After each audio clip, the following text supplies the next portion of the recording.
Where I am in the woods. In this chapter by chapter Bible study series, we are taking back our mornings and we are renewing our minds and giving God our first fruits.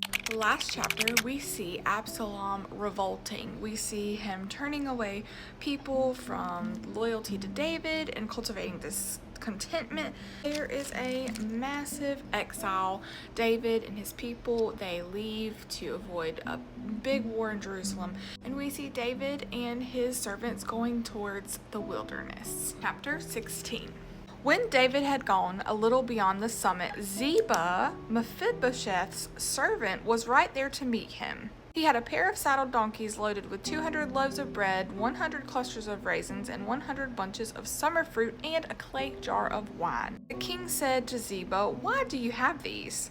Ziba answered, "The donkeys are for the king's household to ride. The bread and the summer fruit are for the young men to eat, and the wine is for those to drink who become exhausted in the wilderness." "Where is your master's grandson?" the king asked. "Why, he's staying in Jerusalem," Ziba replied to the king, "for he said, 'Today the house of Israel will restore my grandfather's kingdom to me.'" The king said to Ziba, "All that belongs to Mephibosheth is now yours." "I bow before you," Ziba said. "May I find favor with you, my lord the king." This is actually a false claim. We would find this out later in verse 19. I was so blown back by this that I went back and looked and did some more research because I was thinking in my head, how? There's no way that he would have done this, which I've been surprised by the Bible before, but I was just curious and then found this out. I just was so confused by how Mephibosheth could do this after all the kindness that David showed him. Because usually they would kill any heirs that could possibly take over the throne, and David let him stay alive because of God's goodness and his kindness. He made a covenant with Jonathan. Ziba saw an opportunity to take advantage of David's mass exile, this upheaval, there's so much going on that he was like, you know what, I'm gonna try to get this land from Mephibosheth. And David made a mistake because instead of seeing both sides, he only heard from Ziba and took his word for it, and then gave him something that wasn't for him, that wasn't supposed to go to him. There's just so much wisdom in hearing both sides of the story. When King David got to Bahurim, a man belonging to the family of the house of Saul was just coming out. His name was Shimei, son of Gera, and he was yelling curses as he approached. He threw stones at David and all of the royal servants, the people, and the warriors on David's right and left. Shimei said as he cursed, get out, you man of bloodshed, you wicked man. The Lord has paid you back for all the blood of the house of Saul, in whose place you became king, and the Lord has handed the kingdom over to your son Absalom. Look, you are in trouble because you're a man of bloodshed." Technically, what he's saying is not exactly false. Then Abishai, son of Zeruiah, came to the king. "Why should this dead dog curse my lord the king? Let me go over and remove his head." Whoa. We all have that one friend that is just extra fiery. The king replied, "Sons of Zeruiah, do we agree on anything? He curses me this way because the Lord told him, 'Curse David.'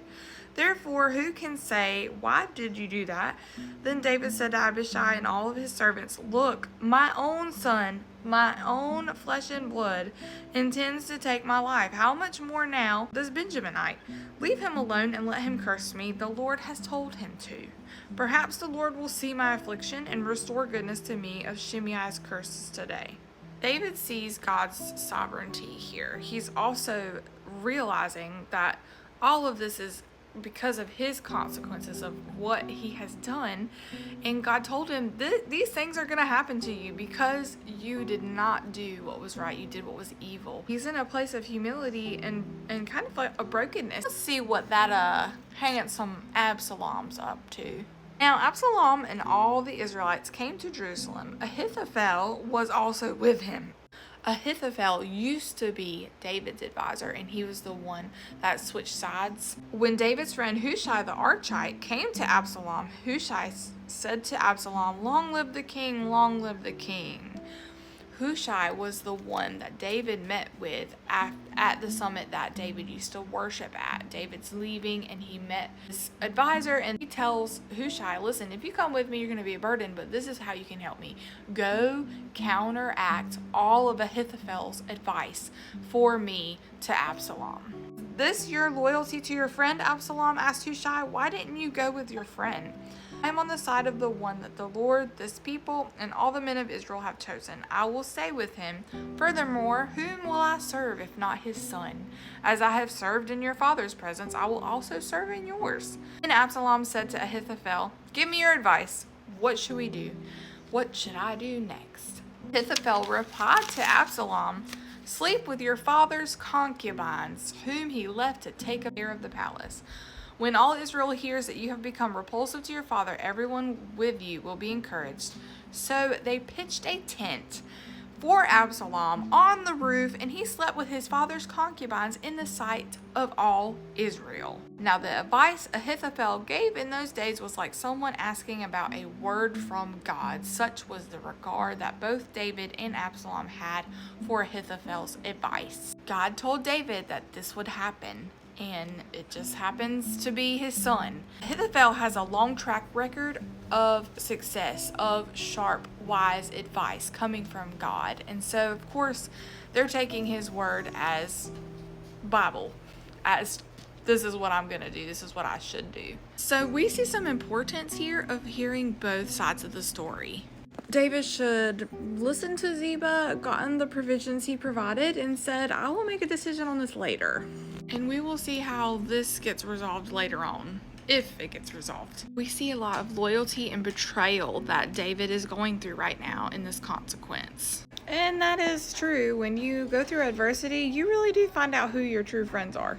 We see him being humbled and trusting in God even more, and seeing his sovereign plan is going to come to fruition, whether it's good for me or not. We see the power of counsel and how quickly that wise advice can turn into not so wise advice.